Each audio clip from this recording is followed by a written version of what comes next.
Selamat sore Ibu dan teman-teman sekalian, kembali lagi bersama saya Nirmala Pasaribu, NIM 102024011 dari Prodi Manajemen Informasi Kesehatan Stikes Santai Elizabeth Medan. Pada kesempatan kali ini saya akan membahas mengenai menyusun renov berdasarkan Renstra. Dosen pengampu mata kuliah perencanaan strategis, Ibu Pemarida Simbolon dan Ibu Pestaria Saragi. Kita masuk ke materi yang pertama, keterkaitan antara Renstra dan Renov. Renstra ataupun rencana strategis adalah dokumen perencanaan jangka menengah yang berisi visi, misi, tujuan, sasaran, strategis, dan program kerja organisasi. Sedangkan rencana operasional menjabarkan Renstra ke dalam kegiatan tahunan yang lebih spesifik. Renov ini adalah dokumen perencanaan jangka panjang. Hubungan dari Renstra dan Renov bersifat hierarki. Renstra berada di level strategis, sedangkan Renov berada di level operasional. Pada Porter 1996 menegaskan bahwa keberhasilan Renov bergantung pada pemahaman positioning, trade-off, dan kesesuaian antar aktivitas. Metodologi penyusunan rencana operasional ini yang pertama systematic planning, yakni analisis situasi, formulasi tujuan, identifikasi dan evaluasi alternatif, implementasi, serta monitoring. Lalu yang kedua ada logic model, mengaitkan input aktivitas, output, outcome secara logis. Dan yang terakhir, balance scorecard.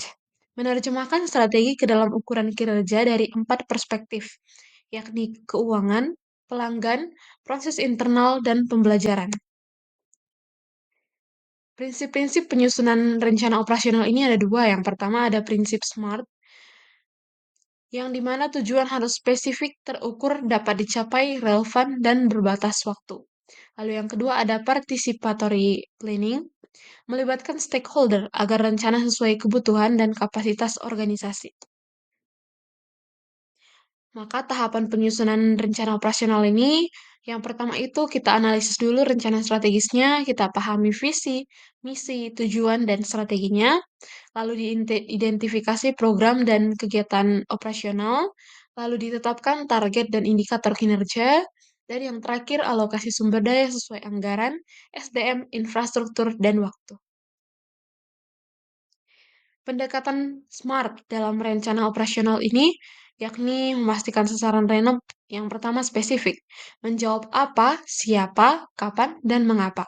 Terukur, yakni dapat dimonitor kemajuannya, dapat dicapai, yakni realistis namun menantang, relevan, mendukung tujuan dan strategis organisasi, dan yang terakhir berbatas waktu, memiliki tenggat yang jelas untuk evaluasi.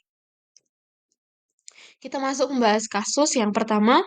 Rumah Sakit Sejahtera menetapkan dalam rencana strategis periode 2025 sampai dengan 2030 visi untuk menjadi rumah sakit rujukan dengan pelayanan digital terintegrasi. Tahun 2026, tim menyusun rencana operasional yang berisi kegiatan pengembangan aplikasi rekam medis elektronik, pelatihan SDM, dan pengadaan perangkat IT. Apakah hubungan antara rencana strategis dan rencana operasional dalam kasus tersebut? Jawabannya adalah rencana strategis menurunkan arah strategis menjadi rencana operasional melalui renov. Rencana strategis ini menetapkan arah jangka menengah, yakni visi, misi, tujuan, dan strategi. Sedangkan renov menjabarkan strategi tersebut menjadi kegiatan tahunan yang bersifat operasional. Sejalan dengan pendapat Pierce dan Robinson 2013, renov berada di level operasional yang mendukung pencapaian tujuan strategis dari Renstra. Kita masuk yang ke kasus kedua. Dalam menyusun Renov 2025, unit RMIK menuliskan tujuan meningkatkan mutu data rekam medis tanpa menuliskan ukuran, waktu, dan target yang jelas. Mengapa tujuan tersebut belum memenuhi prinsip SMART? Karena belum spesifik dan terukur dengan indikator yang jelas. Karena prinsip SMART mensyaratkan tujuan harus spesifik, measurable, achievable, relevant, dan time-bound. Tujuan di atas terlalu umum dan tidak mencantumkan ukuran keberhasilan, waktu pelaksanaan, ataupun target kuantitatif, sehingga belum memenuhi unsur spesifik dan terukur. Lalu, kasus yang ketiga, dalam proses penyusunan rencana operasional, Kepala Unit RMIK menerapkan kerangka kerja yang mengaitkan input, aktivitas, output, serta outcome untuk memastikan kegiatan penghasilan dan menghasilkan dampak yang sesuai dengan tujuan strategis. Metodologi apa yang digunakan dalam kasus tersebut? Jawabannya adalah logic model. Mengapa? Karena logic model ini digunakan untuk menggambarkan hubungan logis antara input, aktivitas, output, serta outcome. Karena model ini memastikan keterkaitan antara program strategis ataupun rencana dengan renov, sehingga perencanaan menjadi sistematis serta terukur. Baik, kita masuk ke materi kita yang kedua, merancang program tahunan berbasis indikator strategis. Kita harus tahu dulu konsep dari program kerja tahunan berbasis indikator strategis ini. Jadi strategis adalah rencana terpadu yang menghubungkan keunggulan organisasi dengan tantangan lingkungan untuk mencapai tujuan utama. Secara umum, strategi ini berfokus pada penentuan tujuan jangka panjang dan cara mencapainya. Indikator penggunaan tempat tidur, misalnya yang penting ada BOR, Bed Occupancy Ratio, ada AFLOS, Average Length of Stay, ada TOI, Turnover Interval, BTO, Bed Turnover Rate. Dalam standar akreditasi rumah sakit, kepala unit RMIK harus minimal berpendidikan D3 RMIK. Indikator kinerja unit RMIK mengacu pada SPM rumah sakit. Terdapat dalam Keperaturan Menteri Kesehatan nomor 129 tahun 2008 yang dimana berisi kelengkapan rekam medis 100% dalam 24 jam, inform consent lengkap 100%, waktu penyediaan rekam medis rawat inap kurang dari sama dengan 15 menit, dan untuk rawat jalan kurang dari sama dengan 10 menit. Maka program kerja tahunan ataupun prota itu adalah rencana kerja selama 1 tahun untuk mencapai tujuan tertentu secara terukur dan terarah. Fungsi utamanya sebagai panduan pelaksanaan kegiatan tahunan, alat penilaian dan kontrol, dasar penyusunan rencana semester, mingguan, hingga harian. Maka langkah penyusunan prota yang pertama menyesuaikan struktur dan alokasi waktu kurikulum, menganalisis minggu produktif tiap semester, menentukan target dan jadwal kerja tahunan. Lalu penyusunan logika rencana aksi. Rencana aksi ini disusun berdasarkan visi, misi, tujuan, indikator, strategis.